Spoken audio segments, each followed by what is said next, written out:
ಎಲ್ಲರಿಗೂ ನಮಸ್ಕಾರ. ನನ್ನ ಯೂಟ್ಯೂಬ್ ಚಾನಲ್ಗೆ ಸ್ವಾಗತ.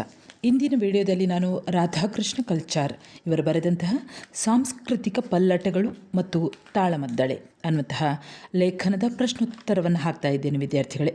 ಮೊದಲಿಗೆ ನಾವು ರಾಧಾಕೃಷ್ಣ ಕಲ್ಚಾರ್ ಇವರ ಪರಿಚಯವನ್ನು ಮಾಡ್ತಾ ಹೋಗೋಣ.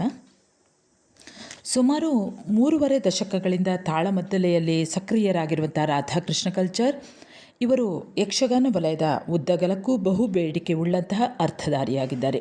ಕರ್ಗಲ್ಲು ವಿಶ್ವೇಶ್ವರ ಭಟ್ಟರಿಂದ ನಾಟ್ಯಾಭ್ಯಾಸವನ್ನು ಕಲಿತು ವೇಷಧಾರಿಯಾಗಿ ರಂಗ ಪ್ರವೇಶವನ್ನು ಮಾಡಿದವರು. ಅನೇಕ ವೇಷಗಳನ್ನು ಮಾಡಿದ ಅನುಭವವಿರುವಂತಹ ಇವರು ಪತ್ರಕರ್ತರಾಗಿ, ಉಪನ್ಯಾಸಕರಾಗಿ ಸದ್ಯ ಸ್ವಯಂ ನಿವೃತ್ತಿಯನ್ನು ಪಡೆದು ಪೂರ್ಣಾವಧಿ ತಾಳಮದ್ದಳೆ ಅರ್ಥಧಾರಿಯಾಗಿ ಗುರುತಿಸಿಕೊಂಡಿದ್ದಾರೆ. ಇವರು ಸಾಹಿತ್ಯದಲ್ಲಿಯೂ ಕೂಡ ಹೆಸರು ಮಾಡಿದ್ದಾರೆ. ಅನೇಕ ಕೃತಿಗಳನ್ನು ಕೂಡ ಬರೆದಿದ್ದಾರೆ. ಇವರ ಮುಖ್ಯವಾಗಿ ಇರುವಂತಹ ಕೃತಿಗಳು ಈ ರೀತಿ ಇವೆ: ಕೂಡುಮನೆ, ಪರಕಾಯ ಪ್ರವೇಶ, ಪರಕಾಯ ಪ್ರವೇಶ ಭಾಗ 2, ಅವರವರ ದಾರಿ, ಆಲೋಚನ, ಮೂಡಂಬೈಲು ಶಾಸ್ತ್ರಿ, ಉಲಿಯ ಉಯ್ಯಾಲೆ, ಪೀಠಿಕಾ ಪ್ರಕರಣ ಇವು ಅವರ ಪ್ರಕಟಿತ ಕೃತಿಗಳು.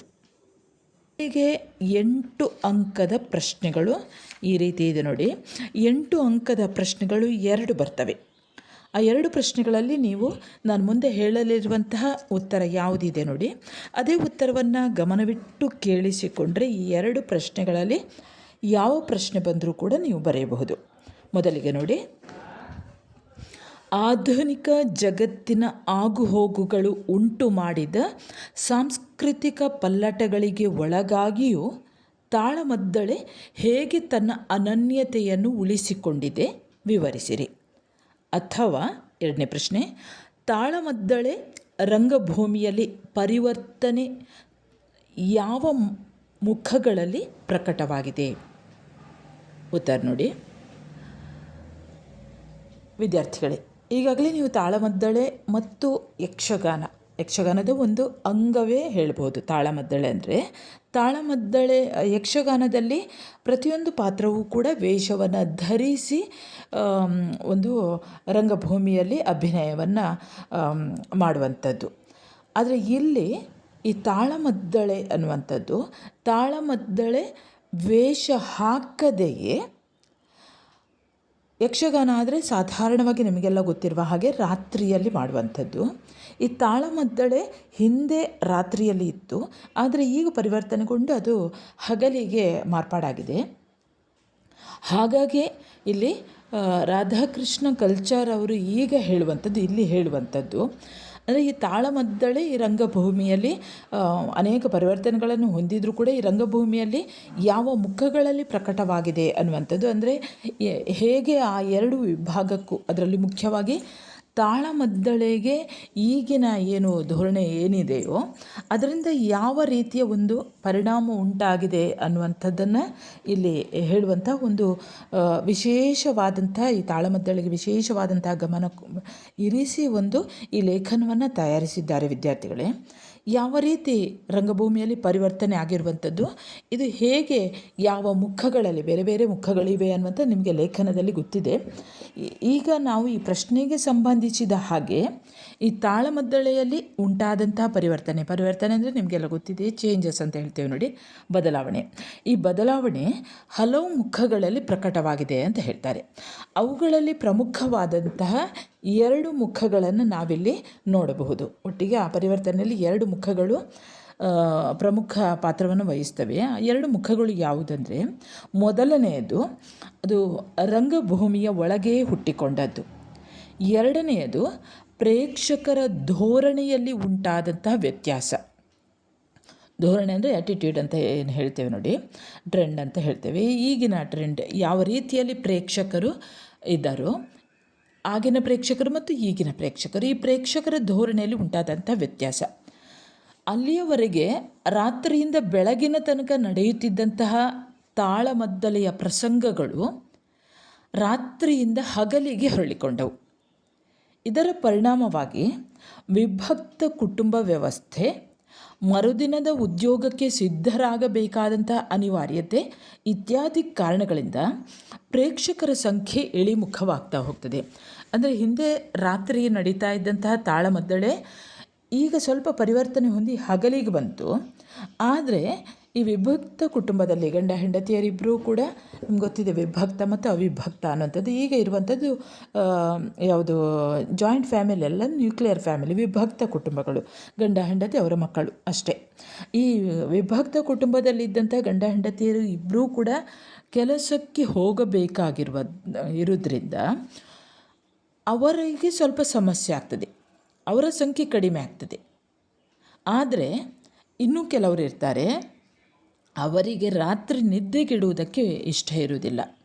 ಅಂಥವರಿಗೆ ಹಗಲೇ ತಾಳಮದ್ದಳೆ ಕೇಳಲು ಅವಕಾಶ ದೊರೆತು ಇದೊಂದು ಜನಾಕರ್ಷಣೆ ಉಂಟಾಯಿತು, ಯಾವುದೇ ಹಗಲು ನಡೆಯುವಂತಹ ತಾಳಮದ್ದಳೆಗೆ.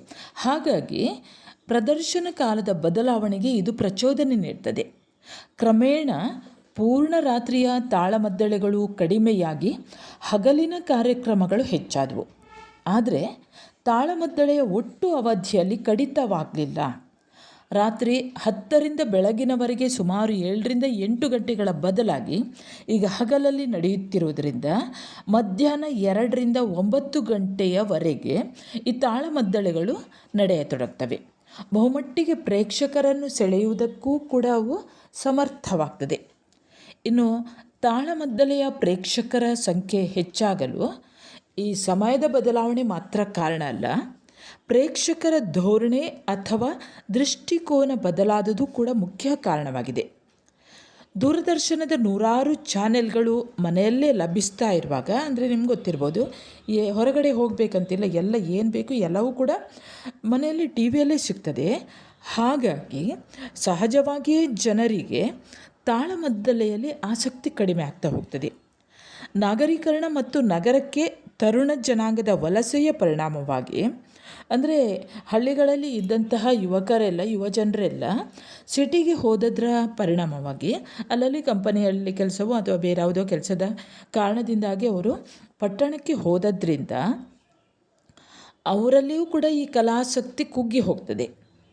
ಇವೆಲ್ಲವುಗಳಿಂದ ಪ್ರೇಕ್ಷಕರ ಸಂಖ್ಯೆ ಇಳಿಮುಖವಾಗ್ತದೆ. ಈ ಇಳಿಮುಖವಾದಂತಹ ಪ್ರೇಕ್ಷಕರ ಸಂಖ್ಯೆ ಅದು ತಾತ್ಕಾಲಿಕ ಅಂತ ಲೇಖಕರು ಹೇಳ್ತಾರೆ. ಇದು ತಾತ್ಕಾಲಿಕವಾದುದು ಅನ್ನೋದಕ್ಕೆ ಕೆಲವೇ ವರ್ಷಗಳಲ್ಲಿ ಅದರ ಬಗ್ಗೆ ದೃಢ ಆಗ್ತದಂತೆ. ಇದಕ್ಕೆ ಕಾರಣವನ್ನು ಜನರ ದೃಷ್ಟಿಕೋನದಲ್ಲಿ ಉಂಟಾದ ಬದಲಾವಣೆಯಲ್ಲಿ ಹುಡುಕಬೇಕು. ಈ ಬದಲಾವಣೆ ಅಂದರೆ ತಾಳಮದ್ದಳೆಗೆ ಶತಮಾನಗಳ ಇತಿಹಾಸವಿದ್ದು ದೂರದರ್ಶನದ ಮನರಂಜನೆಗಳಿಗೆ ಅಷ್ಟು ಸರಳವಾಗಿ ಹಿಮ್ಮೆಟ್ಟಿಸಲು ಸಾಧ್ಯವಾಗಲಿಲ್ಲ. ದೂರದರ್ಶನದ ಮನರಂಜನೆಯಾಗಲಿ, ನಗರ ಜೀವನದ ಆಕರ್ಷಣೆಯಾಗಲಿ ಶಾಶ್ವತವಾದಂಥ ಬುದ್ಧಿಭಾವ ಸಮನ್ವಯದ ಸೆಳೆತವಲ್ಲ. ಯಾವುದೇ ಇರ್ಬೋದು, ಟಿ ವಿಯಲ್ಲಿರುವಂಥದ್ದು ಇರ್ಬೋದು ಅಥವಾ ಹೊರಗಡೆ ಸಿಗುವಂಥ ಆಕರ್ಷಣೆಗಳಿರ್ಬೋದು, ಅದೇನು ಶಾಶ್ವತವಾದದ್ದಲ್ಲ. ಅದು ಅಷ್ಟು ಪೂರ್ಣವಾಗಿ ಸೆಳೀಲಿಕ್ಕೆ ಸಾಧ್ಯವಾಗಲಿಲ್ಲ. ಹಾಗಾಗಿ ಜನರಿಗೆಲ್ಲ ಕೊಂಚ ದಿವಸದಲ್ಲೇ, ಸ್ವಲ್ಪ ಸಮಯದಲ್ಲಿ ಅವರಿಗೆ ಅದರ ಬಗ್ಗೆ ಬೇಸರ ಉಂಟಾಗ್ತದೆ. ಇದು ಯಾವ ಗುಣ ಅಂದರೆ ಯಾಂತ್ರಿಕತೆಯ ಗುಣ ಅಂತ ಲೇಖಕರು ಹೇಳ್ತಾರೆ. ಇಲ್ಲ ಆದದ್ದು ಇಷ್ಟೇ, ತಮ್ಮ ನಾವೀನ್ಯದೊಂದಿಗೆ ಸೆಳೆತ ಹುಟ್ಟಿಸಿದ ಆಧುನಿಕ ರಂಜನೆಯ ಮಾಧ್ಯಮಗಳು ತಾಳಮದ್ದಳೆ ವಲಯದ ಮನಸ್ಸುಗಳನ್ನು ದೀರ್ಘಕಾಲ ಹಿಡಿದಿಡುವಲ್ಲಿ ವಿಫಲವಾದವು. ಆಗ ಪ್ರೇಕ್ಷಕರು ಅಲ್ಲಿನ ಆ ತಾಳಮದ್ದಳೆಯ ಮೂಲಕ ತುಂಬಿಕೊಳ್ಳುವಂಥ ಯತ್ನವನ್ನು ಮಾಡ್ತಾರೆ. ಇದಲ್ಲದೆ, ಅಂದರೆ ಅಲ್ಲಿ ಹಗಲಿಗೆ ತಾಳಮದ್ದಳೆ ನಡೀತಾ ಇರುವಾಗ ಅಲ್ಲಿಗೂ ಹೋಗ್ತಾರೆ. ಅಲ್ಲದೆ ಅಲ್ಲಿ ಆ ಆಟದಲ್ಲಿ, ತಾಳಮದ್ದಳೆಯಲ್ಲಿ ಸಾಮೂಹಿಕವಾಗಿ ಒಂದೆಡೆ ಸೇರಲು ಅವಕಾಶ ಸಿಗ್ತದೆ. ಟಿ ವಿ ನೋಡುವಾಗ ಇದೆಲ್ಲ ಸಿಗೋದಿಲ್ಲ, ಬೇರೆಯವರು ಸಿಗೋದಿಲ್ಲ, ಬರೀ ಒಂದು ಕುಟುಂಬ ಮಾತ್ರ ಸಿಗುವಂಥದ್ದು. ಇಲ್ಲಿ ತಾಳಮದ್ದಳೆಗೆ ಹೋದಾಗ ಸಾಮೂಹಿಕವಾಗಿ ಎಲ್ಲರೂ ಕೂಡ, ಕೆಲವೊಮ್ಮೆ ಯಾರು ತಮ್ಮ ಕುಟುಂಬದ ಸಮಸ್ಯೆಯಲ್ಲಿ ಈಡಾಗಿರ್ತಾರೋ, ಸಿಕ್ಕಿಕೊಂಡಿರ್ತಾರೋ, ಅವರಿಗೆ ಇದರಿಂದ ತಾಳಮದ್ದಳೆಗೆ ಹೋದದ್ರಿಂದ ಒಂದು ರೀತಿಯ ಕೌನ್ಸಿಲಿಂಗ್ ಕೂಡ ದೊರೀತದೆ. ಬೇಕಾದಾಗ ಬರುವ ಅಥವಾ ಬೇಡವಾದರೆ ಎದ್ದು ಹೋಗುವಂಥ ಒಂದು ಸ್ವಾತಂತ್ರ್ಯ ಕೂಡ ಈ ತಾಳಮದ್ದಳೆಯಲ್ಲಿ ಇದೆ. ಹಾಗಾಗಿ ಇಲ್ಲಿನ ಪ್ರೇಕ್ಷಕರು ಇಲ್ಲಿ ಸ್ವತಂತ್ರರಾಗಿರ್ತಾರೆ. ಆತನಿಗೆ ಯಾವುದೇ ನಿರ್ಬಂಧವಿಲ್ಲ. ಬಿಡುವಿಲ್ಲದ ದೈನಿಕದಲ್ಲಿ ಇಂತಹ ಮುಕ್ತತೆಯೂ ಕೂಡ ಪ್ರೇಕ್ಷಕನನ್ನು ಆಕರ್ಷಿಸ್ತದೆ. ಇದರ ಪರಿಣಾಮವಾಗಿ 15-20 ವರ್ಷಗಳ ಹಿಂದೆ ತಾಳಮದ್ದಳೆಯ ಉಳಿವಿನ ಕುರಿತು ಹುಟ್ಟಿಕೊಂಡಂತಹ ಆತಂಕ ಕೆಲವು ವರ್ಷಗಳಲ್ಲಿ ಶಮನಗೊಳ್ತದೆ, ಅಂದರೆ ಪರಿಹಾರವಾಗ್ತದೆ. ಹಾಗೆ ಪ್ರೇಕ್ಷಕರು ಮತ್ತೆ ತಾಳಮದ್ದಲೆಯ ಕುರಿತು ಆಸಕ್ತಿಯನ್ನು ತಾಳ್ತಾ ಹೋಗ್ತಾರೆ. ಅನಂತರದ ಕಾಲಘಟ್ಟದಲ್ಲಿ ಹೊಸ ತಲೆಮಾರಿನ ಅರ್ಥಧಾರಿಗಳು ಬರ್ತಾರೆ. ಹಾಗೆ ಹಿಮ್ಮೇಳ ಕಲಾವಿದರು ಗಮನಾರ್ಹ ಸಂಖ್ಯೆಯಲ್ಲಿ ರಂಗವನ್ನು ಪ್ರವೇಶಿಸ್ತಾರೆ. ಇದರ ಪರಿಣಾಮವಾಗಿ ಸುಮಾರು 1 ದಶಕದ ಅವಧಿಯಲ್ಲಿ ತಾಳಮದ್ದಳೆ ರಂಗಭೂಮಿ ಅನೇಕ ಪರಿವರ್ತನೆಗಳನ್ನು ಕಾಣ್ತದೆ. ತಾಳಮದ್ದಳೆಯ ಇನ್ನು 2ನೇ ತಲೆಮಾರಿನ ಕಲಾವಿದರು ಈ ಪರಿವರ್ತನೆಗೆ ಸಾಕ್ಷಿಯಾದರು. ಈಗ ಯಾರೆಲ್ಲ ತಾಳಮದ್ದಲೆಯಲ್ಲಿ ಕಲಾವಿದರಿರ್ತಾರೋ ಅವರೆಲ್ಲ ಆಕರ್ಷಣೆಯನ್ನು ಅಂದರೆ ಬೇರೆಯವರನ್ನು ಸೆಳೆಯುವಂತಹ ಗುಣವನ್ನು ಹೊಂದಿದ್ರು. ಹಾಗಾಗಿ ಜನರ ಸಂಖ್ಯೆ ತಾಳಮದ್ದಲೆಯ ಕಡೆಗೆ ಹೊರಡ್ತಾ ಹೋಗ್ತದೆ. ಈ ದಶಕದಲ್ಲಿ ಆರ್ಥಿಕವಾದ ವಾಣಿಜ್ಯ ಹಾಗೂ ಜಾಗತೀಕರಣದ ಪರಿಣಾಮಗಳು ಕೃಷಿ ಭೂಮಿಯ ನಾಶ ಆಗ್ತದೆ. ಜೀವನ ಕ್ರಮದಲ್ಲಿ ಕಾಣಿಸಿಕೊಂಡಂಥ ವ್ಯಾಪಕ ಬದಲಾವಣೆಗಳು ಸಾಂಸ್ಕೃತಿಕ ಕ್ಷೇತ್ರದ ಪಲ್ಲಟಗಳಿಗೆ ಕಾರಣವಾಗ್ತದೆ. ಈ ಪಲ್ಲಟಗಳು ತಾಳಮದ್ದಲೆಯನ್ನು ಪ್ರಭಾವಿಸ್ತದೆ. ಒಂದು ವಿಸ್ಮಯ ಅಂದರೆ ತಾಳಮದ್ದಲೆ ರಂಗಭೂಮಿ ಹಿಂದಿನಂತೆ ತಳಮಳಕ್ಕೆ ಒಳಗಾಗಲಿಲ್ಲ, ತೀವ್ರ ಸ್ವರೂಪದಲ್ಲಿ ಪ್ರತಿಕ್ರಿಯಿಸಲೂ ಇಲ್ಲ. ಆದರೆ ಪರಿವರ್ತನೆಗೊಳ್ತದೆ. ಈ ಪರಿವರ್ತನೆ ಅನೇಕ ಮುಖಗಳಲ್ಲಿ ಪ್ರಕಟವಾಗ್ತಾ ಹೋಗ್ತದೆ. ಸಂಸ್ಕೃತಿಗೆ ಸಂಬಂಧಿಸಿದಂತಹ ಕಲೆಯೊಂದು ತನ್ನ ಅಸ್ತಿತ್ವದ ಪ್ರಶ್ನೆ ಬಂದಾಗ 2 ವಿಧವಾಗಿ ಅದು ಪ್ರತಿಕ್ರಿಯೆ ನೀಡ್ತದಂತೆ. ಒಂದು, ತಾನು ಯಾವುದನ್ನು ಎದುರಿಸಬೇಕಾಗಿದೆಯೋ ಅದನ್ನು ಸ್ವೀಕರಿಸಿ ಒಂದು ಬಗೆಯ ಹೊಂದಾಣಿಕೆಯಿಂದ ಉಳಿದುಕೊಳ್ಳುವ ಪ್ರಯತ್ನವನ್ನು ಮಾಡುವಂಥದ್ದು. ಇನ್ನೊಂದು, ತನ್ನ ಒಳಗಿನ ಸತ್ವವನ್ನು ಬೆಳೆಸಿಕೊಂಡು ಬೆಳೆಯುವ ಪ್ರಯತ್ನವನ್ನು ಮಾಡುವಂಥದ್ದು. ಮೊದಲನೆಯದು ಪ್ರವಾಹದಲ್ಲಿ ಮುಳುಗಿ ಹೋಗದೆ ತೇಲುತ್ತಾ ಪ್ರವಾಹದೊಂದಿಗೆ ಸಾಗುವುದಾದರೆ, 2ನೇದು ಪ್ರವಾಹದ ಸೆಳೆತವನ್ನು ಮೀರಿ ವಿರುದ್ಧ ದಿಕ್ಕಿನತ್ತ ಈಜುವಂಥ ಪ್ರಯತ್ನ. ತಾಳಮದ್ದಲೆ 2 ನೆಲೆಗಳಲ್ಲಿಯೂ ಕೂಡ ಆಧುನಿಕ ಪಲ್ಲಟಗಳಿಗೆ ಉತ್ತರಿಸ್ತಾ ಪ್ರತಿಕ್ರಿಯೆಯನ್ನು ನೀಡ್ತಾ ಇದೆ. ನೀವೆಲ್ಲ ಗಮನಿಸಿರ್ಬೋದು, ಆಗಿನ ಕಾಲಕ್ಕೂ ಈಗಿನ ಕಾಲಕ್ಕೂ ತುಂಬ ವ್ಯತ್ಯಾಸ ಇದೆ. ಆಗ ಆಧುನಿಕತೆ ಇರಲಿಲ್ಲ, ಈಗ ಏನಿದ್ರೂ ಕೂಡ ಆಧುನಿಕ ಕಾಲ. ಹಾಗಾಗಿ ಆಧುನಿಕತೆ ಒದಗಿಸಿರುವಂಥ ಸೌಲಭ್ಯಗಳು ಯಾವುದಿದೆ ಅದೆಲ್ಲವನ್ನು ತಾಳಮದ್ದಳೆಯ ರಂಗಭೂಮಿ ಅಥವಾ ತಾಳಮದ್ದಳೆಯ ರಂಗ ಇದನ್ನು ಕೂಡ ಬಳಸಿಕೊಳ್ತಾ ಇದೆ. ಮೊಬೈಲ್ ದೂರವಾಣಿಗಳು ಕಲಾವಿದರಿಗೆ ಬಹುಬಗೆಯಲ್ಲಿ ಉಪಯುಕ್ತವಾಗಿದೆ. ಅಂದರೆ ತಾಳಮದ್ದಳೆಯ ಬಗ್ಗೆ ಇದರಲ್ಲಿ ಪ್ರಚಾರವನ್ನು ಕೂಡ ಕೊಡ್ತಾ ಇದ್ದಾರೆ, ಅದನ್ನು ಕೂಡ ಬಳಸ್ತಾ ಇದ್ದಾರೆ. ಇದೊಂದು ತಾಳಮದ್ದಳೆ ಸಂಯೋಜಕರಿಗೆ ಒಂದು ರೀತಿಯಲ್ಲಿ ವರದಾನವೇ ಆಗಿದೆ. ಯಾವುದು, ದೂರವಾಣಿ ಇರ್ಬೋದು, ಮೊಬೈಲ್ ಇರ್ಬೋದು. ಹಿಂದೆ ಇರಲಿಲ್ಲ, ಈಗ ಅದನ್ನು ಬಳಸಿಕೊಳ್ತಾ ಇದ್ದಾರೆ. ಹಾಗೆ ಸಂಚಾರಕ್ಕೆ ವಾಹನ ಸೌಲಭ್ಯ ಒದಗಿದೆ. ಹಿಂದಿನ ಕಾಲದಲ್ಲಿ ದೂರದಲ್ಲಿದ್ದಾಗ ಸ್ವಲ್ಪ ಆಲೋಚನೆ ಮಾಡ್ತಾಯಿದ್ರು, ಅಷ್ಟು ದೂರ ನಡ್ಕೊಂಡು ಹೋಗಬೇಕಲ್ಲ ಅಂತ.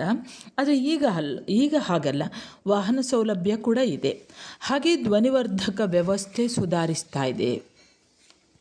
ಹಾಗೆಯೇ ಹಾರ್ಮೋನಿಯಂ ಬದಲಿಗೆ ಎಲೆಕ್ಟ್ರಾನಿಕ್ ಶ್ರುತಿ ಕೂಡ ಬೆಳಕಿಗೆ ಬಂದಿದೆ. ಅಂದರೆ ಇಲ್ಲಿ ಈ ಹಾರ್ಮೋನಿಯಂ ಹಿಂದಿನ ಕಾಲದ ಸಾಂಪ್ರದಾಯಿಕ ಒಂದು ಕಲೆಯಾದಂಥ ಈ ಹಾರ್ಮೋನಿಯಮನ್ನು ಬಳಸದೆ ಈಗ ಶ್ರುತಿಯನ್ನು ಬಳಸ್ತಾ ಇದ್ದಾರೆ. ಯಾವುದು, ಎಲೆಕ್ಟ್ರಾನಿಕ್ ಶ್ರುತಿಯನ್ನು ಬಳಸ್ತಾ ಇದ್ದಾರೆ. ಕ್ರಮೇಣ ಲೇಖಕರು ಹೇಳ್ತಾರೆ, ಚೆಂಡೆ ಮದ್ದಳೆಗಳ ಸ್ಥಾನದಲ್ಲಿ ಅದನ್ನು ಬಡಿಯುವವರ ಬದಲಿಗೆ ಎಲೆಕ್ಟ್ರಾನಿಕ್ ವಾದ್ಯಗಳು ಬಳಕೆಗೆ ಬಂದರೂ ಆಶ್ಚರ್ಯವಿಲ್ಲ ಹೇಳ್ತಾರೆ. ಇನ್ನು ಕೆಲವರು ಕಲಾವಿದರು ವೈಯಕ್ತಿಕ ಮೈಕ್ರೋಫೋನನ್ನು ಬಳಸಿಕೊಳ್ತಾ ಇದ್ದಾರೆ. ಯಾಕಂದರೆ ಹಿಂದಿನ ಕಾಲದ ಭಾಗವತರು ಪದ್ಯವನ್ನು ಹಾಡುವಾಗ, ಭಾಗವತಿಕೆಯನ್ನು ಮಾಡುವಾಗ ಅವರು ಅಲ್ಲಿ ಮೈಕೆಲ್ಲ ಇರಲಿಲ್ಲ, ಆಧುನಿಕತೆ ಇರಲಿಲ್ಲ. ಅವರ ಕಂಠವೇ ದೂರದವರೆಗೂ ಕೇಳ್ತಾ ಇತ್ತು. ಆದರೆ ಈಗ ಹಾಗಲ್ಲ, ಕಂಠವನ್ನು ಯಾಕೆ ಶೋಷಣೆ ಮಾಡಿಕೊಳ್ಬೇಕು ಅಂತ, ಕಂಠ ಪ್ರಾಣ ಹೆಚ್ಚು ಬೇಕಾಗಿಲ್ಲ ಅನ್ನುವಂಥ ಸ್ಥಿತಿ ತಾಳಮದ್ದಲೆಗೆ ಬಂದಿದೆ. ಆದರೆ ಅವರು ಮೈಕ್ ಇಟ್ಕೊಳ್ತಾರೆ. ಕೆಲವರು ತಮ್ಮದೇ ಆದಂತಹ ಪರ್ಸನಲ್ ವೈಯಕ್ತಿಕವಾದಂತಹ ಮೈಕ್ರೋಫೋನನ್ನು ಕೂಡ ಬಳಸಲಿಕ್ಕೆ ಅವರು ಹಿಡ್ಕೊಂಡು ಬರ್ತಾರೆ. ಅಂದರೆ ಈಗ ಈ ತಾಳಮದ್ದಲೆ ಆಧುನಿಕತೆಯೊಂದಿಗೆ ಹೊಂದಿಕೊಳ್ಳುವಂಥ ರೀತಿ ಇದು. ಮುಂದೆ ಇನ್ನು ಪ್ರಸಂಗ ಸಂಪಾದನೆಯಲ್ಲಿಯೂ ಬದಲಾವಣೆಯಾಗಿದೆ. ಈ ಪ್ರಸಂಗಗಳ ಸಂಪಾದನೆಗೂ ಕೂಡ ತಾಳಮದ್ದಳೆಯ ಪ್ರದರ್ಶನದ ಅವಧಿ ಸಂಕೋಚಗೊಂಡದ್ದಕ್ಕೂ ಸಂಬಂಧವಿದೆ. 7-8 ತಾಸುಗಳ ಸುದೀರ್ಘ ಪ್ರದರ್ಶನಗಳು ಕಡಿಮೆಯಾಗಿ 3 ಅಥವಾ 4 ತಾಸುಗಳ ಪ್ರದರ್ಶನಗಳು ಜನಪ್ರಿಯವಾಗ್ತಾ ಇದೆ. ಅಂದರೆ ಕಡಿಮೆ ಅವಧಿ ಸಮಯ ಇದ್ದಷ್ಟು ಪ್ರೇಕ್ಷಕರ ಸಂಖ್ಯೆ ಜಾಸ್ತಿ ಆಗ್ತದೆ. ಈ ಪರಿವರ್ತನೆ ಪ್ರೇಕ್ಷಕರ ಹೆಚ್ಚಳಕ್ಕೂ ಕೂಡ ಕಾರಣವಾಗ್ತದೆ. ಅಂದರೆ ಈಗ ಪ್ರಸಂಗವನ್ನು ಆಯ್ದುಕೊಳ್ಳುವಾಗಲೂ ಕೂಡ ಅವಧಿ ಕಡಿತಗೊಂಡಿದ್ದರಿಂದ ಪ್ರಸಂಗಗಳನ್ನು ಸಂಪಾದಿಸುವಾಗಲೂ ಮುಖ್ಯ ಭಾಗವನ್ನು ಮಾತ್ರ ಗಮನದಲ್ಲಿ ಇಟ್ಟುಕೊಂಡು ಪದ್ಯಗಳನ್ನು ಅವರು ಆಯ್ಕೆ ಮಾಡ್ತಾ ಇದ್ದಾರೆ. ಹೀಗೆ ಸಂಕ್ಷಿಪ್ತಗೊಂಡ ಪ್ರಸಂಗ ಸಂಕಲನಗಳು ಬಹುಬೇಗನೆ ಜನಪ್ರಿಯವಾಗಿದೆ. ಈಚಿನ ವರ್ಷಗಳಲ್ಲಿ ಕಾಣಿಸಿದಂತಹ ಇನ್ನೊಂದು ಪ್ರಮುಖ ಬದಲಾವಣೆಯನ್ನು ಅವರು ಹೇಳ್ತಾರೆ. ಪೂರ್ಣ ಕಥೆಯನ್ನು ಪ್ರದರ್ಶಿಸುವ ಬದಲಾಗಿ ಎರಡೆರಡು ಪಾತ್ರಗಳ ಸಂವಾದ ಭಾಗವನ್ನು ಮಾತ್ರ ಆಯ್ದು ಪ್ರದರ್ಶಿಸುವಂಥ ಪದ್ಧತಿ ಈಗ ಕಾಣಿಸಿಕೊಂಡಿದೆ. ಪೂರ್ಣ ರೂಪದ ಪ್ರದರ್ಶನ 7-8 ಗಂಟೆಗಳ ಅವಧಿಯದ್ದಾಗಿದ್ದು ಬಹುತೇಕ ಪಾತ್ರ ಹಾಗೂ ಪ್ರಸಂಗಗಳನ್ನು ಒಳಗೊಂಡಿರ್ತದೆ. ಇನ್ನು 4-5 ಪಾತ್ರಗಳನ್ನು ಇಟ್ಟುಕೊಂಡು 4 ತಾಸಿನ ಪ್ರದರ್ಶನಗಳನ್ನು ಅಣಿಗೊಳಿಸುವುದು ಇನ್ನೊಂದು ರೀತಿ. ಹೀಗೆ ಅವಧಿ ಮತ್ತು ಪ್ರಸಂಗಗಳೆರಡೂ ಕೂಡ ಕಡಿತವಾದಂತಹ ರೀತಿ ಇದು. ಇನ್ನು ಪ್ರೇಕ್ಷಕರ ಸಂಖ್ಯೆ, ತಾಳಮದ್ದಳೆಗೆ ಬರುವಂಥ ಪ್ರೇಕ್ಷಕರ ಸಂಖ್ಯೆ ನಿಧಾನವಾಗಿ ಹೆಚ್ಚಾಗ್ತಾ ಇದೆ. ಹಿಂದೆ ವರ್ಷವೊಂದರಲ್ಲಿ ನಡೆಯುತ್ತಿದ್ದ ಹಿರಿಯ ಕಲಾವಿದರ ತಾಳಮದ್ದಳೆಗಳು ಬಹುಸಂಖ್ಯೆಯಲ್ಲಿ ಇರಲಿಲ್ಲ. ಹೆಚ್ಚಾಗಿ ಶನಿವಾರ ಭಾನುವಾರಗಳಂದು ನಡೀತಾ ಇತ್ತು. ಇಂದು ವಾರದ ಎಲ್ಲ ದಿನಗಳಲ್ಲಿಯೂ ಕೂಡ ಈ ತಾಳಮದ್ದಳೆ ನಡೀತಾ ಇದೆ. ಸಂಘಟನೆಯ ನೆಲೆಯಿಂದ ತಾಳಮದ್ದಳೆಗೆ ಪ್ರಾಶಸ್ತ್ಯ ಕೂಡ ದೊರೆಯುತ್ತಾ ಇದೆ. ಮನೆಗಳಲ್ಲಿ ಶುಭ ಸಮಾರಂಭ ಏನಾದರೂ ಇಟ್ಟುಕೊಂಡ್ರೆ ಅಲ್ಲಿಯೂ ಕೂಡ ತಾಳಮದ್ದಳೆಯನ್ನು ಇಟ್ಕೊಳ್ತಾರೆ. ಬೇರೆ ಯಾವುದೋ ತಾಳಮದ್ದಳೆಗಳನ್ನು ಏರ್ಪಡಿಸುವಂತಹ ಉತ್ಸಾಹ ಕಾರ್ಯಕ್ರಮಗಳಿಗಿಂತ ತಾಳಮದ್ದಳೆಯೇ ಆದೀತು ಅನ್ನುವಂಥ ಬೇರೆ ಯಾವುದ್ಯಾವುದೋ ಕ್ರಮವನ್ನು ಯಾವುದ್ಯಾವುದೋ ಕಲೆಯನ್ನು ಇಡುವುದಕ್ಕಿಂತ ಡ್ಯಾನ್ಸೋ ಅಥವಾ ಯಾವುದನ್ನಾದರೂ ಸಂಗೀತವೋ ಯಾವುದನ್ನಾದರೂ ಇಡುವುದರ ಬದಲಿಗೆ ತಾಳಮದ್ದಳೆ ಆಗ್ಬೋದು ಅನ್ನುವಂಥ ಒಂದು ಧೋರಣೆ ಬಂದುಬಿಟ್ಟಿದೆ. ಅದಕ್ಕೂ ಕೂಡ ಪ್ರಾಯೋಜಕರು ದೊರೆಯುತ್ತಾ ಇದ್ದಾರೆ. ಹಾಗೆ ಯಕ್ಷಗಾನ ತಾಳಮದ್ದಳೆಯನ್ನು ನಿಯಮಿತವಾಗಿ ಏರ್ಪಡಿಸುವಂಥ ಸಂಘಟಕರು ಹೊಸದಾಗಿ ಕಾಣಿಸಿಕೊಳ್ತಾ ಇದ್ದಾರೆ ಇತ್ತೀಚಿನ ಕಾಲದಲ್ಲಿ. ಹಾಗೆ ಇನ್ನೊಂದು ಹೇಳ್ತಾರೆ, ಬೃಹತ್ ಕೈಗಾರಿಕೆಯ ಸ್ಥಾಪನೆಗಾಗಿ ನಡೆದಂತಹ ಭೂಸ್ವಾಧೀನ ಪ್ರಕ್ರಿಯೆಯಲ್ಲಿ ಊರಿಗೆ ಊರೇ ವಲಸೆ ಹೋಗುವಂಥ ಸ್ಥಿತಿ ಬರ್ತದೆ. ಆಗ ವಲಸೆ ಹೋದಂತಹ ಆ ಊರಿನ ಜನ ತಾವು ನೆಲೆಯೂರಿದಂತಹ ಪ್ರದೇಶದಲ್ಲಿ ತಾಳಮದ್ದಳೆ ಮಂಡಳಿಯನ್ನು ಪುನಃ ಸ್ಥಾಪಿಸಿ ತಾಳಮದ್ದಳೆಯನ್ನು ಅವರು ಏರ್ಪಡಿಸ್ತಾ ಇದ್ದಾರೆ. ಪಲ್ಲಟಗಳಿಗೆ ರಂಗದ ಹೊರಗೆ ಹೇಗೆ ಪ್ರತಿಕ್ರಿಯೆ ಸಂಭವಿಸ್ತದೆ ಎನ್ನುವುದಕ್ಕೆ ಇದೊಂದು ದೃಷ್ಟಾಂತ ಉದಾಹರಣೆ. ಪ್ರಸಿದ್ಧ ಕಲಾವಿದರೊಬ್ಬರು ತನ್ನದೇ ಸಂಘಟನೆಯಲ್ಲಿ ಕರ್ನಾಟಕದಾದ್ಯಂತ ತಾಳಮದ್ದಳೆಗಳನ್ನು ನಡೆಸ್ತಾ ಇರುವುದು ಕೂಡ ಇನ್ನೊಂದು ರೀತಿಯ ಬೆಳವಣಿಗೆ. ಎಲ್ಲ ಹಿನ್ನೆಲೆಗಳನ್ನು ಗಮನಿಸುವಾಗ ತಾಳಮದ್ದಳೆ ತನ್ನ ಒಳಗಿನ ಹಾಗೂ ಹೊರಗಿನ ಪರಿವರ್ತನೆಗಳೊಂದಿಗೆ ಆಧುನಿಕ ಸವಾಲುಗಳಿಗೆ ಕೂಡ ಒಳಗಾಗಿ ಸಮರ್ಥವಾಗಿ ಪ್ರತಿಕ್ರಿಯಿಸಿದಂತಹ ರೀತಿ ಕೂಡ ನಮಗೆ ಗೊತ್ತಾಗ್ತದೆ. ಅಂದರೆ ಆಧುನಿಕ ಜಗತ್ತಿನ ವಿದ್ಯಮಾನಗಳು ಉಂಟು ಮಾಡಿದಂತಹ ಈ ಸಾಂಸ್ಕೃತಿಕ ಪಲ್ಲಟಗಳಿಗೆ ಈಡಾಗಿದ್ದರೂ ಕೂಡ ತನ್ನ ಅನನ್ಯತೆಯನ್ನು ತಾಳಮದ್ದಳೆ ಕಾದುಕೊಂಡು ಬರ್ತಾ ಇದೆ. ಅದರ ಜೊತೆಯಲ್ಲಿ ಆತಂಕ ತಲ್ಲಣಗಳ ಮಧ್ಯೆಯೂ ಕೂಡ ತಾಳಮದ್ದಳೆ ರಂಗಭೂಮಿ ಉಳಿವಿಗಾಗಿ ತನ್ನಲ್ಲಿ ಪರಿವರ್ತನೆಗಳನ್ನು ಮಾಡಿಕೊಂಡಿರುವಂಥದ್ದನ್ನು ಕೂಡ ನಾವಿಲ್ಲಿ ಗಮನಿಸಬಹುದು. ಸರಿ ವಿದ್ಯಾರ್ಥಿಗಳೇ, ಈಗ ಮುಂದಿನ ಪ್ರಶ್ನೆ ನೋಡಿ, 6 ಅಂಕದ ಪ್ರಶ್ನೆ. ಇಲ್ಲಿ ಪ್ರಶ್ನೆ, ತಾಳಮದ್ದಳೆ ಎಂದರೇನು ವಿವರಿಸಿರಿ. ಉತ್ತರ ನೋಡಿ. ಸುಮಾರು 20ನೇ ಶತಮಾನದ ಮೊದಲ ದಶಕಗಳಲ್ಲಿ ತಾಳಮದ್ದಳೆ ಒಂದು ವ್ಯವಸ್ಥಿತ ರಂಗಭೂಮಿಯ ಸ್ವರೂಪವನ್ನು ಹೊಂದಿರಲಿಲ್ಲ. ಅದು ಕಚ್ಚಾ ಸ್ವರೂಪದ ಪ್ರೌಢವಲ್ಲದ ಕಾಲಯಾಪನೆಗೂ ತಾತ್ಕಾಲಿಕ ರಂಜನೆಗೂ, ಕಾಲಯಾಪನೆ ಅಂದರೆ ಕಾಲವನ್ನು ಸಮಯವನ್ನು ದೂಡುವುದಕ್ಕಾಗಿ, ಅಂದರೆ ಸಮಯ ಹೊಂದಾಣಿಕೆ ಮಾಡಲಿಕ್ಕಾಗಿ, ಅಥವಾ ಒಂದು ತಾತ್ಕಾಲಿಕ ರಂಜನೆ ಬೇಕು ಅನ್ನೋದಕ್ಕಾಗಿ ಸೀಮಿತವಾದಂತಹ ಒಂದು ಮಾಧ್ಯಮ ಮಾತ್ರವಾಗಿತ್ತು. ತಾಳಮದ್ದಳೆ ಅಂದರೆ ಯಕ್ಷಗಾನದ ಒಂದು ಅಂಗ, ವರ್ಣರಹಿತ ಅಂಗ. ಅಂದರೆ ಯಕ್ಷಗಾನದ ವರ್ಣರಹಿತವಾದಂಥ ಅಂಗವೇ ತಾಳಮದ್ದಳೆ. ಕಥೆಯೊಂದನ್ನು ಮುಖವರ್ಣಿಕೆ ವೇಷಭೂಷಣಗಳು ಇಲ್ಲದೆಯೇ ಸುಂದರವಾಗಿ ಕಟ್ಟಿಕೊಡುವಂಥ ಮಾತಿನ ಮಂಟಪ. ಯಕ್ಷಗಾನ ಬಯಲಾಟಕ್ಕಿಂತ ಭಿನ್ನವಾದ ಆದರೆ ಅದರ ವಾಚಿಕಾಭಿನಯದ ರೂಪದಂತೆ ಕಾಣಿಸುವಂತಹ ಕಲಾ ಪ್ರಕಾರವೇ ಯಕ್ಷಗಾನ ತಾಳಮದ್ದಳೆ. ಯಕ್ಷಗಾನದ ಒಂದು ಭಾಗದಂತೆ ಇರುವಂತಹ ಈ ಕಲೆಯನ್ನು ಪ್ರಸಂಗ, ಜಾಗರ, ಯಕ್ಷಗಾನ ಕೂಟ, ಬೈಠಕ್ ಅನ್ನುವಂಥ ಹೆಸರಿನಿಂದಲೂ ಕೂಡ ಕರೀತಾರೆ. ಯಕ್ಷಗಾನ ಬಯಲಾಟವಿರಲಿ, ತಾಳಮದ್ದಲೆ ಇರಲಿ, ಅಲ್ಲಿನ ಮಾತೆಲ್ಲ ಆಶು ಸ್ವರೂಪದ್ದು. ಪದ್ಯಕ್ಕೆ ಅನುಗುಣವಾಗಿ ಅಲ್ಲಲ್ಲಿಯೇ ಸಂಭಾಷಣೆ ರಚಿತವಾಗ್ತಾ ಹೋಗುವಂಥದ್ದು. ಅಂದರೆ ಇದು ಲಿಖಿತವಾಗಿ ಬರೆದು ಕಲಿಯುವಂತಹ ಪ್ರಶ್ನೆ ಅಲ್ಲ. ಇದು ಆಶು ಸ್ವರೂಪದ ವಾಚಿಕದಿಂದಾಗಿ ಪ್ರತಿ ಪ್ರದರ್ಶನವೂ ಕೂಡ ನಿತ್ಯ ನೂತನವಾಗಿರ್ತದೆ. ಅಂದರೆ ಈ ತಾಳಮದ್ದಲೆ ಅನ್ನುವಂಥದ್ದು ಅದನ್ನು ಯಾವುದೇ ಲಿಖಿತ ರೂಪದಲ್ಲಿ ಇರುವುದಿಲ್ಲ. ಅಲ್ಲಿ ಮಾತಾಡ್ತಾ ಅದು ಮುಂದುವರಿತಾ ಹೋಗ್ತದೆ. ಇದೇ ಇದರಲ್ಲಿ ಈ ತಾಳಮದ್ದಲೆಯಲ್ಲಿ ಕೊನೆಗೆ ಅದೇ ತಾಳಮದ್ದಲೆ ಹೇಗೆ ಅಂತ ಗೊತ್ತಾಯ್ತು ನಿಮಗೆ. ಈ ತಾಳಮದ್ದಲೆಯನ್ನು ನೋಡುವಂತಹ ಅಥವಾ ಅದರಲ್ಲಿ ಇರುವಂತಹ ಕಲಾವಿದರು, ತಾಳಮದ್ದಳೆಯಲ್ಲಿ ಯಕ್ಷಗಾನದಲ್ಲೇ ಇದ್ದವರು ಈ ತಾಳಮದ್ದಳೆಯಲ್ಲಿ ಕಾಣಿಸಿಕೊಳ್ಳುವವರೆಗೆ ತಾಳಮದ್ದಳೆ ಯಾವ ಪರಿಷ್ಕಾರಕ್ಕೂ ಒಳಗಾಗಲಿಲ್ಲ, ಬದಲಾವಣೆಗೂ ಒಳಗಾಗಲಿಲ್ಲ, ಅದರ ಅಗತ್ಯ ಕೂಡ ಇರಲಿಲ್ಲ. ಮುಂದಿನ ಹಂತದಲ್ಲಿ ಪದ್ಯದ ಸರಳಾನುವಾದ, ಒರಟು ಭಾಷೆ, ನಟನ ವೈಪರೀತ್ಯಗಳು ತಾಳಮದ್ದಳೆಯ ಲಕ್ಷಣವಲ್ಲ ಎನ್ನುವಂಥ ಒಂದು ಎಚ್ಚರಿಕೆ ಜನರಲ್ಲಿ ಮೂಡಿಬರ್ತದೆ, ಕಲಾವಿದರಲ್ಲಿ ಮೂಡಿಬರ್ತದೆ.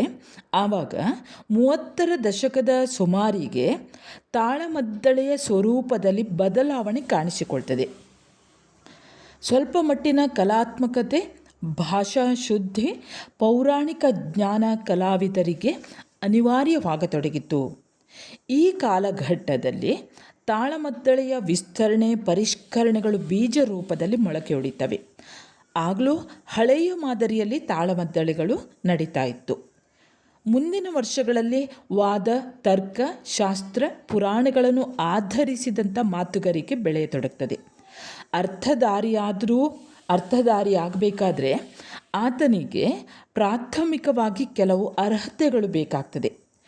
ಯಾರೂ ಅರ್ಥಧಾರಿಯಾಗಬಹುದು ಅನ್ನುವಂತಹ ಕಲ್ಪನೆ ನಶಿಸಿ ಅರ್ಥಧಾರಿಗೆ ಪ್ರತ್ಯೇಕ ಅರ್ಹತೆ ಇರಬೇಕು ಅನ್ನುವಂಥ ಒಂದು ಕಲ್ಪನೆ ಮೂಡ್ತಾ ಬರ್ತದೆ. ತಾಳಮದ್ದಳೆಯ ಅರ್ಥಗಾರಿಕೆಗೆ ಒಂದು ಚೌಕಟ್ಟು ಒದಗ್ತದೆ. ಅಧ್ಯಯನ ಪರಿಶ್ರಮವಿಲ್ಲದೆ ವೇದಿಕೆ ಏರುವುದು ಸಾಧ್ಯವಾಗದಂಥ ಸ್ಥಿತಿ ಏರ್ಪಾಡಾಗ್ತದೆ. ಮಾತಿಗೆ ಮೌಲ್ಯ ಹಾಗೂ ಶಕ್ತಿ ಎರಡೂ ಕೂಡ ಒದಗಿ ಬರ್ತವೆ. ಇನ್ನು 60-70ರ ದಶಕಗಳಲ್ಲಿ ಈ ತಾಳಮದ್ದಳೆ ಬಹಳಷ್ಟು ಜನಪ್ರಿಯವಾಗ್ತಾ ಹೋಗ್ತದೆ. ಮುಂಚೂಣಿಯಲ್ಲಿದ್ದಂತಹ ಅರ್ಥಧಾರಿಗಳು ಜನಾಕರ್ಷಣೆಯನ್ನು ಗಳಿಸ್ತಾ ಹೋಗ್ತಾರೆ. ಅರ್ಥಧಾರಿಗೂ ಸಣ್ಣ ಪ್ರಮಾಣದ ತಾರಾಮೌಲ್ಯವೇ ದಕ್ತದೆ. ಅಂದರೆ ಹೇಗೆ ಸೆಲೆಬ್ರಿಟಿಗಳು ಇರ್ತಾರೋ ಅದೇ ರೀತಿ ಈ ಹಂತದಲ್ಲಿ ನಾವು ಈಗ ನೋಡುವಂತಹ ತಾಳಮದ್ದಳೆಯ ರೂಪ ಕಲ್ಪಿತವಾಗ್ತಾ ಹೋಗ್ತದೆ. ಮಾತಿನ ಜಾಣ್ಮೆ, ಭಾಷಾ ಸೌಂದರ್ಯ, ಭಾವಾಭಿವ್ಯಕ್ತಿ, ಪಾಂಡಿತ್ಯ, ಪ್ರತಿಭೆ, ಕಾವ್ಯಗುಣ, ತರ್ಕಶಕ್ತಿ, ವಾದ ಸಾಮರ್ಥ್ಯ ಇವೆಲ್ಲವೂ ಕೂಡ ಅರ್ಥಗಾರಿಕೆಯ ಅನಿವಾರ್ಯ ಅಂಶಗಳಾಗ್ತದೆ. ಟಿಕೆಟಿನ ತಾಳಮದ್ದಳೆಗಳನ್ನು ಕೂಡ ಏರ್ಪಡಿಸುವಂತಹ ಪ್ರವೃತ್ತಿ, ಅಂದರೆ ಆ ರೀತಿಯಲ್ಲಿ ಪರಿವರ್ತನೆ ಆಗ್ತಾ ಹೋಗ್ತದೆ. ಅರ್ಥಧಾರಿಕೆ ಸಾಮಾಜಿಕ ಮನ್ನಣೆಯೂ ಕೂಡ ಪ್ರಾಪ್ತವಾಗ್ತದೆ, ಅಂದರೆ ಉಂಟಾಗ್ತದೆ. ಇದು ವಿದ್ಯಾರ್ಥಿಗಳೇ ತಾಳಮದ್ದಳೆ ಎಂದರೇನು ವಿವರಿಸಿ. ಆ ಪ್ರಶ್ನೆಗೆ ಉತ್ತರವಾಗಿದೆ. 6 ಅಂಕದ ಇನ್ನೊಂದು ಪ್ರಶ್ನೆ ನೋಡಿ ವಿದ್ಯಾರ್ಥಿಗಳೇ. ತಾಳಮದ್ದಳೆಯನ್ನು ಉಳಿಸುವ ನಿಟ್ಟಿನಲ್ಲಿ ಅರ್ಥಧಾರಿಗಳ ಪಾತ್ರವನ್ನು ತಿಳಿಸಿ. ಉತ್ತರ ನೋಡಿ. ತಾಳಮದ್ದಳೆಯನ್ನು ಮುಂದಿನ ಸಮಾಜಕ್ಕೆ ಉಳಿಸುವಂತಹ ನಿಟ್ಟಿನಲ್ಲಿ ಅರ್ಥಧಾರಿಗಳ ಪಾತ್ರ ಬಹಳಷ್ಟು ಮುಖ್ಯವಾಗ್ತದೆ. ತಾಳಮದ್ದಳೆಯ ಪ್ರಧಾನ ಘಟಕವೇ ಅರ್ಥಧಾರಿಗಳು.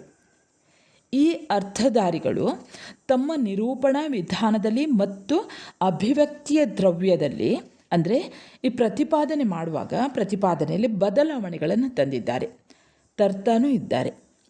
ಹಿಂದಿನ ತಲೆಮಾರಿನ ಕಲಾವಿದರಿಗಿಂತ ಭಿನ್ನವಾದ ಅರ್ಥಗಾರಿಕೆ ಈಗಿನ ಹೊಸ ಕಲಾವಿದರಲ್ಲಿ ಮೂಡ್ತಾ ಇದೆ. ದಶಕಗಳ ಹಿಂದೆ ತಾಳಮದ್ದಳೆಯಲ್ಲಿ ಪೀಠಿಕೆಗೆ ಪ್ರಾಶಸ್ತ್ಯವಿತ್ತು. ಸುದೀರ್ಘ ಪೀಠಿಕೆ ಅರ್ಥಧಾರಿಯ ಅರ್ಹತೆಯ ಮಾನದಂಡವಾಗಿತ್ತು. 1 ತಾಸಿಗೂ ಮೀರಿ ಪೀಠಿಕೆಯ ವಿಸ್ತರಣೆ ಸಾಧಾರಣವಾಗಿತ್ತು. ವಿಸ್ತರಣೆಯನ್ನು ಮಾಡ್ತಾಯಿದ್ರು.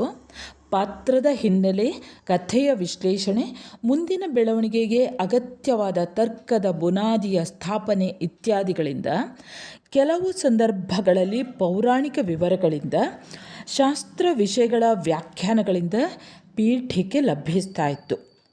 ಆ ಕಾಲದ ಪ್ರೇಕ್ಷಕರಲ್ಲಿ ಅದನ್ನೇ ನಿರೀಕ್ಷಿಸಿ ಬರುವವರು ಕೂಡ ಹಲವರಿದ್ದರು. ಅಂದರೆ ಪೀಠಿಕೆಯನ್ನೇ ಕೇಳಲಿಕ್ಕಾಗಿ ಬರುವಂತಹ ಹಲವಾರು ವರ್ಗಗಳಿದ್ವಂತೆ. ಪ್ರಸಕ್ತ ಸನ್ನಿವೇಶ ಹಾಗಿಲ್ಲ. ಈ ದಿನಗಳಲ್ಲಿ ಏನಿದ್ರೂ ಕೂಡ ಪೀಠಿಕೆಗಳು ಚುಟುಕವಾಗಿದೆ, ಅಂದರೆ ಸಣ್ಣದಾಗಿದೆ. ಇದಕ್ಕೆ 2 ಕಾರಣಗಳನ್ನು ಕೊಡ್ತಾರೆ ಲೇಖಕರು. ಒಂದು, ಪ್ರದರ್ಶನದ ಒಟ್ಟು ಅವಧಿ ಕುಂಠಿತವಾಗಿದೆ, ಕಡಿತವಾಗಿದೆ. ಅದನ್ನು ಅನುಸರಿಸಿ ಪೀಠಿಕೆ ಸಂಕುಚಿತಗೊಳ್ಳುವುದು ಅನಿವಾರ್ಯವಾಯಿತು. 2ನೇದು, ಅರ್ಥಧಾರಿಗಳ ಧೋರಣೆಯಲ್ಲಿ ಆದಂಥ ವ್ಯತ್ಯಾಸ. ಆಧುನಿಕ ಸಮಾಜದಲ್ಲಿ ದೀರ್ಘ ಪೀಠಿಕೆಗಳನ್ನು ನಿರೀಕ್ಷಿಸುವಂಥ ಪ್ರೇಕ್ಷಕರು ಇಲ್ಲವಾದದ್ದು ಧೋರಣೆಯ ವ್ಯತ್ಯಾಸಕ್ಕೆ ಇಂಬು ನೀಡ್ತದೆ, ಬಹಳಷ್ಟು ಬಲವನ್ನು ಕೊಡ್ತದೆ. ಪ್ರೇಕ್ಷಕರನ್ನು ಆಕರ್ಷಿಸುವಂತಹ ಅಗತ್ಯದಿಂದಾಗಿ ಅರ್ಥಧಾರಿ ಅನ್ಯ ವಿಧಾನಗಳನ್ನು ಹುಡುಕಿಕೊಳ್ತಾ ಇದ್ದಾರೆ. ಅಂದರೆ ಈ ಪೀಠಿಕೆ ಹೆಚ್ಚಾದ ಹಾಗೆ ಪ್ರೇಕ್ಷಕರ ಸಂಖ್ಯೆ ಕಡಿಮೆ ಆಗ್ತದೆ. ಅಂದರೆ ಪ್ರೇಕ್ಷಕರಿಗೆ ಅಲ್ಲಿ ಮೊದಲೇ ಲೇಖಕರು ಹೇಳಿದ್ದಾರೆ, ಅವರಿಗೆಲ್ಲ ಸ್ವಲ್ಪ ಬೋರ್ ಆಗೋದು ಜಾಸ್ತಿ ಪ್ರೇಕ್ಷಕರಿಗೆ.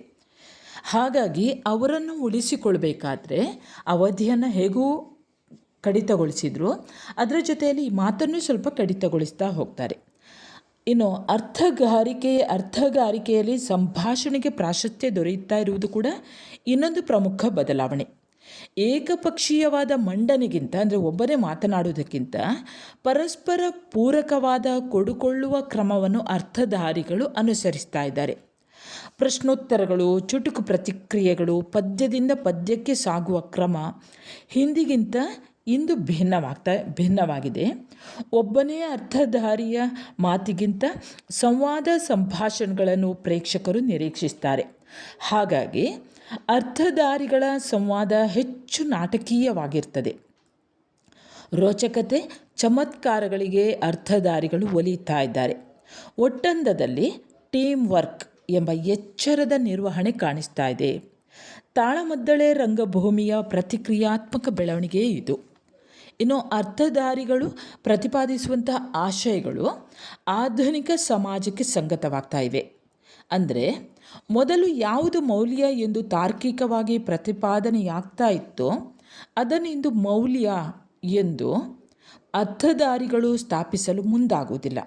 ಎಷ್ಟೋ ವಿಚಾರಗಳು ಈಗಿನ ಪ್ರೇಕ್ಷಕರಿಗೆ ಒಪ್ಪಿತವಾಗುವುದಿಲ್ಲ. ಆದ್ದರಿಂದ ಪ್ರತಿಪಾದನೆಯಲ್ಲಿ ನೀಡುವ ಒತ್ತಿನಲ್ಲಿ ವ್ಯತ್ಯಾಸವಾಗಿದೆ. ಹಾಗಾಗಿ ಭೀಷ್ಮ ವಿಜಯದ ಭೀಷ್ಮನ ಕೃತಿ ಸರ್ವಥಾ ಸರಿ ಎಂಬ ಹಠಮಾರಿತನದ ಬದಲಾಗಿ ಅಂಬೆಯ ಬದುಕಿನ ದುರಂತ ಪ್ರಸಂಗದಲ್ಲಿ ಪ್ರತಿಪಾದಿತವಾಗ್ತಾ ಹೋಗ್ತದೆ. ಕೃಷ್ಣಾರ್ಜುನ ಕಾಳಗದ ಅರ್ಜುನ ಸುಭದ್ರೆಗೆ ಸಹಗಮನದ ಸಲಹೆಯನ್ನು ನೀಡುವುದಿಲ್ಲ, ಯಾಕಂದರೆ ಈಗ ಅದು ಸರಿಯೂ ಅಲ್ಲ. ಹಾಗೆ ಎಲ್ಲವೋ ಸೂತನ ಮಗನೇ ಎಂಬ ಅರ್ಜುನನ ಪದ್ಯಕ್ಕೆ ಅರ್ಥಧಾರಿ ಅರ್ಥ ಹೇಳುವ ಬಗ್ಗೆ ಬೇರೆಯೇ ಆಗ್ತಿದೆ. ಅಂದರೆ ಅದರ ಸೂತನ ಮಗನೇ ಅಂದರೆ ಸೂತ ಅನ್ನುವ ರೀತಿಯಲ್ಲೇ ಅದಕ್ಕೆ ಅರ್ಥವನ್ನು ಕೊಡಬೇಕಾಗ್ತದೆ. ಅಂದರೆ ಈಗಿನ ಕಾಲದವರಿಗೆ ಸರಿಯಾಗಿ, ಇಲ್ಲಿದ್ರೆ ಈಗಿನ ಕಾಲದವರು ಸ್ವಲ್ಪ ಪ್ರತಿಭಟನೆ ಮಾಡ್ತಾರೆ, ಅದು ಸರಿಯಲ್ಲ ಇದು ಸರಿಯಲ್ಲ ಅಂತ. ಹಾಗಾಗಿ ಶಾಸ್ತ್ರವಾಕ್ಯಗಳಿಗೆ, ಸ್ಮೃತಿ ಶ್ರುತಿಗಳಿಗೆ ಕಟ್ಟು ಬಿದ್ದು ವರ್ಣ ವ್ಯವಸ್ಥೆ, ದಾಸ್ಯ, ಸ್ತ್ರೀಯರಿಗೆ ಸಮಾನತೆ ಇಲ್ಲ ಎನ್ನುವಂತಹ ಹಳೆಯ ದೃಷ್ಟಿಕೋನದ ಸಮರ್ಥನೆಗೆ ಅರ್ಥಧಾರಿಗಳು ಮುಂದಾಗುವುದಿಲ್ಲ. ಪ್ರಸಂಗದ ಪದ್ಯಗಳನ್ನು ಹೊಸ ವಿಚಾರಗಳ ಬೆಳಕಿನಲ್ಲಿ ನೋಡುವ ಪ್ರಯತ್ನವನ್ನು ಈಗಿನ ಅರ್ಥಧಾರಿಗಳು ಮಾಡ್ತಾ ಇದ್ದಾರೆ.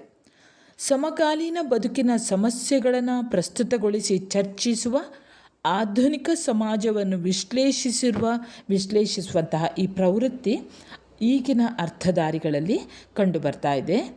ಇವೆಲ್ಲ ಜಾಗತೀಕರಣದ ಪ್ರವಾಹದ ಎದುರು ಉಳಿಯುವಂಥ ಪ್ರಯತ್ನಗಳು ಅಂತ ಇಲ್ಲಿ ಈ ಒಂದು ಲೇಖನದ ಲೇಖಕರಾದಂಥ ಶ್ರೀ ರಾಧಾಕೃಷ್ಣ ಕಲ್ಚಾರ್ ಅವರು ಹೇಳ್ತಾರೆ.